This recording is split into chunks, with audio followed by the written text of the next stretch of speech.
we're here to talk today about the amazing opportunity of Believe and Build grant from Ignite After School. And we had said introduce yourself in the chat, but we already introduced ourselves in person, which is even better. And the Believe and Build After School grant is $12.5 million that's going to be distributed to community-based organizations in Minnesota. So this is a really huge opportunity for us in the state of Minnesota. It is a new funding opportunity, but it immediately becomes one of the largest after-school funding opportunities that's available to us here in Minnesota. So it's a really great chance. This money is new and is time-bound, so it's limited to the next few years, and it comes from the American Rescue Plan Act. Particularly, there was 1% dedicated to after-school programs in elementary and secondary, or the ESSER 3 funds. I don't need to go through the whole acronym. There are lots of different acronyms around these monies. And so it provides us a really important context to think about how can we support young people in St. Paul, and how can we think about expanding after-school opportunities. The reality is also, there are other new funding opportunities coming up and around. So it's always good to be thinking about what is it the work that we want to do and what are the potential partnership opportunities in that. This is going to be like a complete overview of the grant and all the details about the grant. But the good news is, and actually I meant to have the link ready to slide it in the chat. I will make sure you get the link to this website in the chat. Ignite After School has a really great website built up already around this that includes all the information you need to know about the grants, including key dates, frequently asked questions.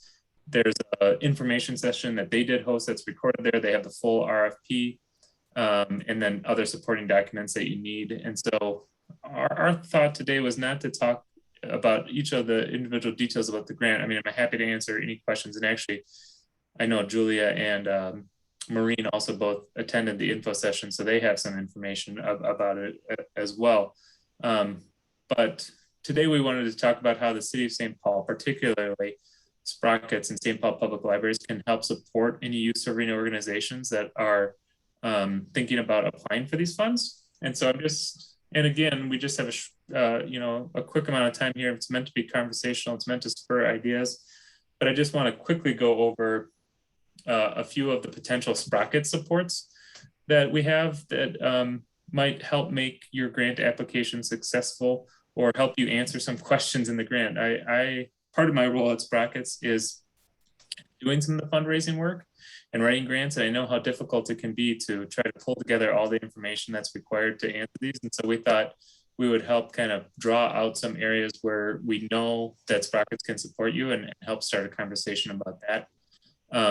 First of all, this is a federal grant, or it's a state grant administered by Ignite, but it comes from the federal government. And anytime the federal government gives money, it comes with some reporting requirements. And so there are reporting requirements that come with this grant. The good news is that Sprockets can help support organizations in fulfilling those reporting requirements. We have in St. Paul a shared data system that is set up to collect participation information in great detail that allows you to get the information you need to tell your stakeholders about how many young people are participating in your programs, what their demographics and characteristics are, how often they participate in all those things. And so the data, and I would say too, depending on how many St. Paul organizations apply for and seek to receive this grant, we can even generate custom support to deal with the reporting on the grant. And we've got a great data system administrator in Wilder Research, in particular, Megan Shemalinsky, who administers our data system. She does a lot of similar work with 21st century programs in St. Paul and other things. So it seems like a daunting task, but Sprockets can support that. Many of you, well, I know Timothy and Georgina are both familiar with the M3 cycle and the activator cycle. Timothy, we talked a lot about this morning, but Sprockets helped develop this cycle, which now Ignite uses. They call it differently. What is it they call it, Justin? The M3? It's just the M3 continuous improvement model. But they're asking that all organizations getting the grant participate in this cycle. I think we're proud in St. Paul that Sprockets has one of the most robust improvement and quality supports across the state. As I listened to Jocelyn talk this morning about all the different supports she's willing to provide to organizations and all the ways to adapt the cycle, it's really quite amazing. But Sprockets has been doing this for a lot of years, and this is an area where you can talk about all the things that Sprockets does and say, this is the system we're going to plug into to do our continuous program improvement. And Ignite will recognize that, as a great way for your organization to meet those requirements that they spell out in their grant. They also talk about in their grant describing your community engagement and how young people and other partners will be aware of your work. And of course, Sprockets can help in some of those areas as well. We have a program finder and a robust communications network that we can use to share information about your programs to youth and families, but also to other organizations, and help you identify different connection points and other things. And then obviously we have our network meetings where you have an opportunity to meet with other youth serving organizations and tell them about what it is you're doing in the community, and also learn from them about what they're doing in the community and build those partnerships. And then there is also a section on supporting staff, and part of what Ignite and other funders are looking for is, how are your staff and your programs engaged as learners? How are they developing new and best practices and learning about new trends in the field? And Sprockets provides a lot of support around that. Some of that comes through those networking meetings that I've already mentioned, and some of that comes through particular professional development that Sprockets offers. Jocelyn is going to be offering, in particular this year, professional development around social learning, and thinking especially about the emotional content of that, and using great evidence-based training developed by the Weichert Center to support that. And then we also are going to have a number of other professional development opportunities that your staff can tap into, and that will help you describe one of the ways, and you probably have other ways that you'll support your staff, but one of the ways that you'll support your staff in professional development. And then of course there's partnerships, and I think I've already mentioned this along the way, but we create a lot of connections between and amongst organizations and identify different ways to partner. We're lucky for us, there are bonus points for partnering with particular organizations, including St. Paul Public Schools or your local school district or schools, and it could be another school as well, and libraries. And so as libraries looked into this and explored this, they thought, well, this is great. We actually considered thinking about, how libraries might propose to Ignite themselves and think about how to bring more community-based programs into libraries. It turns out that the way the grant is structured, it's not quite a good fit, and libraries doesn't qualify. But St. Paul Public Library still said, well, we want to talk to other people who are interested and tell more about different ways that people can partner with us. So that is a part of what we want to do today, and just talk about those partnerships. So I know Maureen is going to talk to us about that some as well. But before I pass it off to Maureen, Timothy or Georgina, do you have any questions about how Sprockets can support your organization in general, or particularly with the Believe, Build It? And Eric, we did have some other folks join us as well, so that question is open to everyone. Yes, I know you can't see you. We have some of our. Sorry, I can't see everybody. Okay, I'll chime in real quickly. I can definitely see the support from the professional development on the SEL portion of it. And that's one of our big focuses for the 22-23 year, is strong development in that area. So I look forward to that, and also using your continuous improvement tools for YPQ. So you guys already got the tools. We don't have to reinvent them. Otherwise, press on your phone. Yeah, that's part of what we're hoping. Other questions? Goodbye. One other note that I'm going to just make quick, in addition to the professional development, one thing I encourage folks to think about, like, yes, absolutely tap into ours. But I think it's really important that organizations are thinking about how are they creating space with their staff team in their program, time to reflect on those different concepts that people are learning. People come to my trainings and it's great, and they hopefully are, revved up with exciting ideas. But if there's no one back at their site to reflect with it on, or talk about how to implement it, or to continue the conversation forward, it's really much harder to do. So as you think about how you're structuring time for staff to get paid to have some support within their organization, thinking about that as well, and then hopefully articulating that in the grant. So I see that Erik's got his contact information up there. I am going to take over the slide deck and hand it over to Maureen, I think, unless there's any other questions. Yeah, I would just add that if you have any further questions, I really do invite you to connect with me and talk about it. This presentation is not to say that getting this grant is easy, or completing the grant proposal is easy, because I know it's not. It's still a lot of work and it's difficult. And as you go about it, you may have more questions along the way. So not to say that it's easy, but it is to say that Sprockets can help and support and provide some of the pieces that help make it doable. Yeah, and I know that Ignite is not able, as the grant provider, to have a lot of those conversations. So while we might not have all the answers, we certainly can be thought partners through that. Because we don't necessarily have those answers either, but you can talk with us though. I am sharing. Do I have the right screen up, Maureen? Okay. Yes, you do. Thanks. Go ahead. Thanks. Oh, thank you. Thanks, Jocelyn. Thanks, Erik, for being such good partners. And we really welcome this opportunity to talk a little bit more about the library. As Erik said, we deliver after school programs in the library, but also we really want to be intentional about connecting with partners in the community, and thinking really strategically about how we can support you, how we can be open to ways that you might want to partner with us. You can do the next slide, please, Jocelyn. So I just thought it would be helpful to go over libraries in the city of St. Paul. So the St. Paul Public Library serves libraries just in the city of St. Paul. So in Ramsey County and Hennepin County, those are different library systems.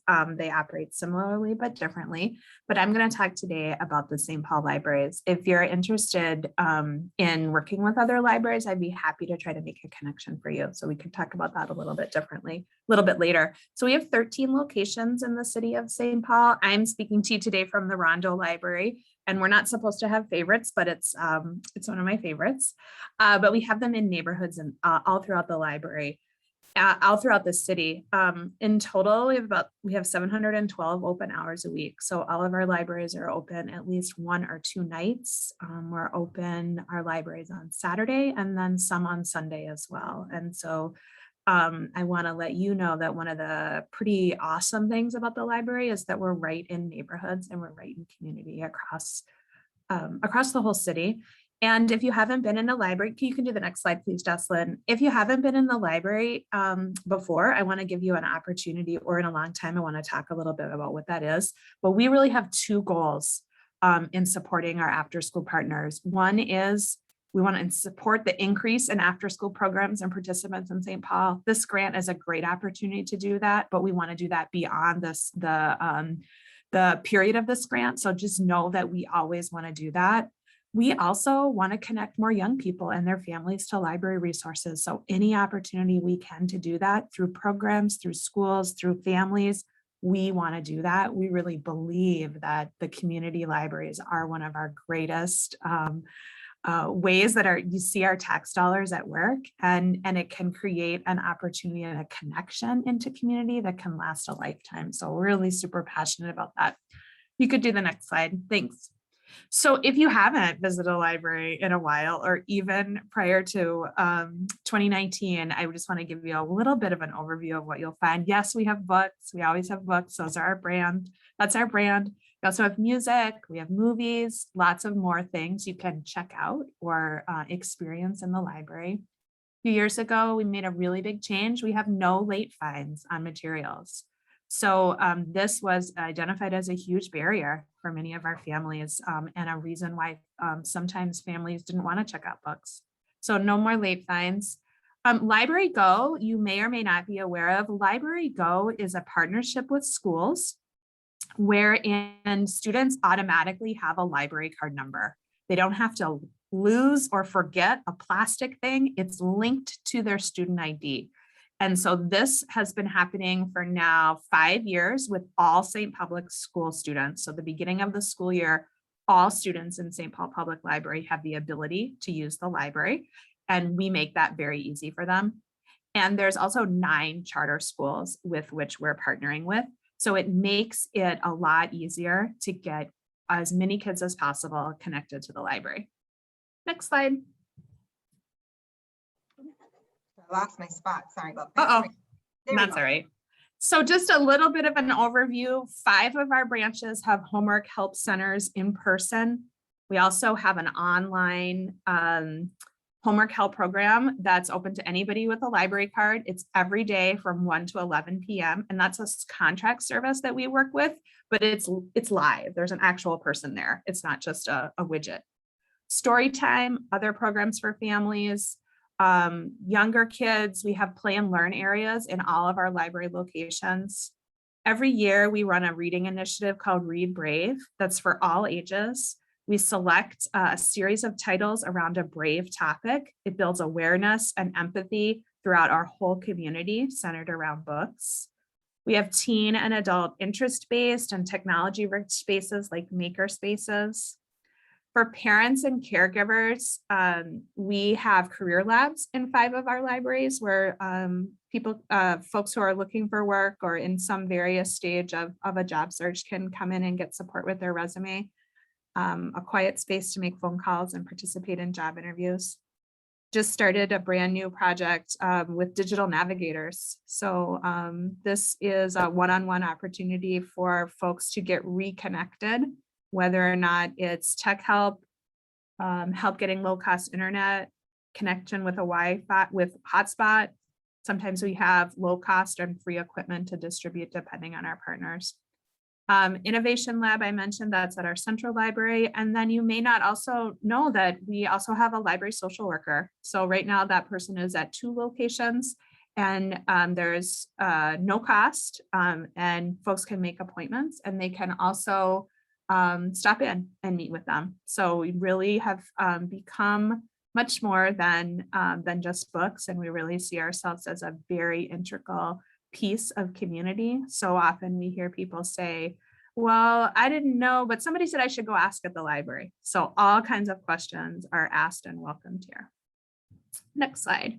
So just a kind of a little, I huddled up some of our youth workers in our library spaces this week, and just to ask them, like, hey, what are you seeing? What's needed in the after school space? What are you hearing from kids? And so just want to share this, that we're seeing a lot of young people in our library, and meals, snacks, transportation. Those of us in the after school field recognize these bullet points from many, many other kind of conversations. But we're also noticing that lots of teenagers in particular are charged with taking care of their younger siblings. And so we're really interested in continuing to identify how we can create concurrent programs so that the young people can experience something without their siblings, and then the younger kids can do the same. We run our homework help program, but we're also really interested in any kind of referrals we can make from our family to more intensive tutoring programs. Our homework centers can help with homework, but they are not set up as tutoring programs. Also recognize that our families are looking for a more culturally specific program, in particular, either in our library or transportation from our library to somewhere else. Next slide. We would love to partner with you. And so small group, I'm looking forward to the conversation, but this can be big and it can be small. So this slide is just some lower cost, pretty easy things for us to do in the library that you might be interested in. So we would love to bring your program to the library for a tour and for a connection. We'd love to find an intentional way to make sure that all families in your program get connected to the library through library cards or experience. We would be very open to communicating with our patrons more about your program through tabling or information sessions. You may not know that organizational providers, so if you are the person that runs the program, you can get an organizational card from us that will then enable you to check out some material without having that under your personal name. We are also a pretty good space for hosting student work, art, performances, gatherings of families. So we would love to bring more folks into our community doing that. So those are some smaller ideas. And then the next slide is just some like bigger ideas. What if your program had an interest in becoming library volunteers or pathways to paid employment? We would be interested in talking with you if you're looking for a space to host your program. Maybe library spaces could be the right fit. A few weeks ago, we had a takeover of one of our innovation labs by a particular group. And so that's something we could think about. We could also think about pop-up library programs or other resources at your site. And so these are bigger ideas. They maybe come with some more planning and maybe some funding connected to it, but just bigger ones. And so next slide, please. I think what I also want to let you know is that we're a department of the city, right? So things go slower for us than they do for smaller nonprofits. We are super willing and so excited. We're a good partner, but you just need to give us a little bit of time. Something to know about how our system works is that our branches work as a system and they're empowered to make decisions individually. For this grant though, the only person that can sign a partnership letter is me. So we want to partner with you and we want to accept just ask for your grace as we have some process to move forward. Next slide. So really interested in just continuing to talk. My contact information is here. Our goal today was really just to give you a face for this work and just give you a little bit of overview and to let you know how excited we are and how open we are to partnership. So I would love if anyone has any questions or comments. Also would love to set up a separate meeting and talk. Really, we're here. And so just to clarify, Maureen, if someone is interested in, they're applying for grants, want to be able to list the libraries as a partner and talk about what that would look like, they should contact you. Yes. If they just want to tap into some of these resources with the library, they're not necessarily they're not applying for the funds and don't need that partnership letter, they can contact you and or go directly to their community library site. Yeah, thanks for clarifying that, Jocelyn. So any day you can walk into any one of our branches and introduce yourself and talk about how we can get our kids a library card. You can also start with me and I can make that introduction for you. But for this grant in particular, anytime we're kind of like making a commitment on paper, please start with me. And then even if it has to do with a particular branch, I'll make the connection and we'll talk more together. Great, thanks.